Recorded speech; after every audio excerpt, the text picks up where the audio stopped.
حضرت ابراہیم علیہ السلام اور حضرت ہاجرہ کا نکاح پلیز ضرور سنیے گا۔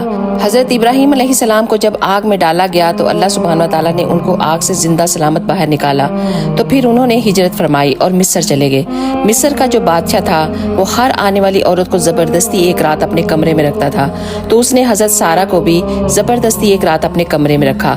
جیسے ہی وہ ان کی طرف ہاتھ بڑھاتا تو اس کا ہاتھ سوکھ جاتا، جب پیچھے کرتا تو ٹھیک ہو جاتا۔ تو اس نے سوچا یہ تو کوئی اور بات ہے، تو اس نے اپنی پیاری بیٹی حضرت ہاجرہ کو حضرت ابراہیم علیہ السلام کے نکاح میں دے دیا۔ اس وقت حضرت ابراہیم علیہ السلام کی عمر 80 برس کی تھی اور حضرت ہاجرہ کی عمر 20 برس کی تھی۔ پھر یہ تینوں نے ہجرت فرمائی اور اللہ سے دعا کی کہ اے اللہ ہمیں کوئی نیک اولاد عطا فرما۔ تو پھر تقریباً 84 سال کی عمر میں اللہ تعالیٰ نے حضرت ہاجرہ سے ایک بیٹا آپ کو عطا فرمایا جس کا نام حضرت اسماعیل علیہ السلام تھا۔ سبحان اللہ۔ اگر ویڈیو اچھی لگی ہے تو پلیز ضرور شیئر کیجیے گا۔